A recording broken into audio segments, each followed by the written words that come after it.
Abdullah ibn Saad or Saad ibn Abi Sara embraced Islam after Hijrah and migrated to Medina.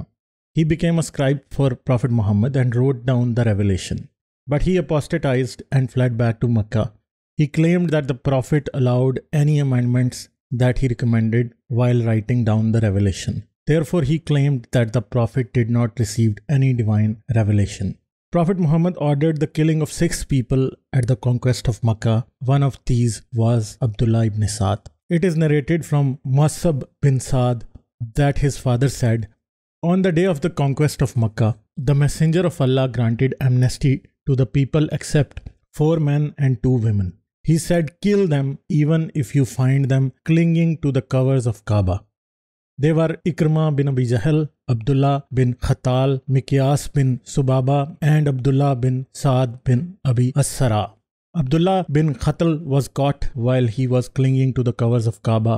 Sa'id bin Hurath and Ammar bin Yasir rushed towards him, but Sa'id, who was the younger of the 2, got there before Ammar and killed him.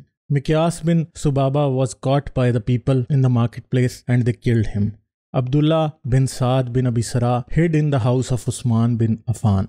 And when the Messenger of Allah called the people to give their oath of allegiance, he brought him and made him stand before the Prophet. He, Usman, said, "O Messenger of Allah, accept the allegiance of Abdullah." The Prophet raised his head and looked at him 3 times, refusing his allegiance each time. Then he accepted his allegiance. Then he turned to his companions and said, "Was there not any sensible man among you who would get up when he saw me refusing to give him my hand and kill him?" They said, "We did not know, O Messenger of Allah, what was in your heart. Why did you not gesture to us with your eyes?" He said, "It is not befitting for a prophet that his eyes be deceitful." Muhammad despised Abdullah ibn Saad, and Muhammad indeed wanted him dead. The real reason is in all major Islamic history books. The scribes of Muhammad were 42 in number. Abdullah ibn Sara al-Amiri was one of them, and he was the first Qurayshite among those who wrote in Mecca before they turned away from Islam. He started saying, "I used to direct Muhammad wherever I willed. He would dictate to me Most High, All-Wise, and I would write All-Wise only.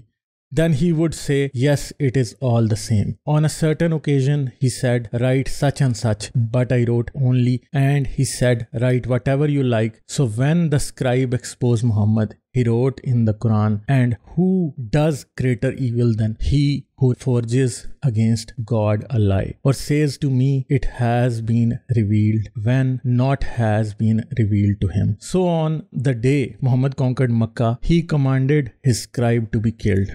Many Islamic apologists claim that the story of apostatizing of Abdullah ibn Saad has no credibility, but this story is seen repeatedly in Sahih Hadith. The reason of apostasy is found in Tabqat al-Kabir. Ibn Ishaq also corroborates this story. Abdullah ibn Saad's story puts light on 2 issues. First, it gives us information that Muhammad was accepting alterations in Quran by the scribes. It was not only Abdullah ibn Saad, but another scribe, a Christian convert, also made similar allegations against the Prophet. In a previous video, I have shed light on why Quran is not preserved. Abdullah ibn Saad was one of the people who reported that Muhammad was not receiving any divine message. The Christian convert also made the same allegations against Muhammad. It has also been reported in the Hadith that Prophet used to forget the verses of the Quran. The compilation of Quran is a testament in itself to the abrogations and amendments in the Quran. Abdullah ibn Saad bin Abi Sara was the first ex-Muslim. He not only understood that Islam was Muhammad's creation, but he caught the Prophet red-handed. He found out that the Prophet did not take revelation seriously and accepted changes by the scribes, which indicated that the Quran was Muhammad's own creation. As the first ex-Muslim, Abdullah ibn Saad was hated by the Prophet and was ordered to be killed, but Usman ibn Affan saved him. Prophet hoped that one of his companions will kill this man. If Muhammad was a true prophet who wished him dead, one of the angels could have beheaded Saad bin Abi Sara, but that did not happen. The first ex-Muslim did not die at the hands of the Prophet or his companions. We believe that companions of the Prophet knew that there was no divine revelation. Still, only Saad bin Abi Sara was brave or truthful enough to expose the Prophet. But to save his life after the conquest of Makkah, even he had to pretend to be a Muslim to save his life, like millions of ex-Muslims around the world today. There are millions of brave people like Saad bin Abi Sarah who left Islam and called out the lies of Islam and its founder. This video is a tribute to all of them. If you like this video, don't forget to subscribe and click on the bell icon to enable all notifications. You can also support me on Patreon with just $3 a month.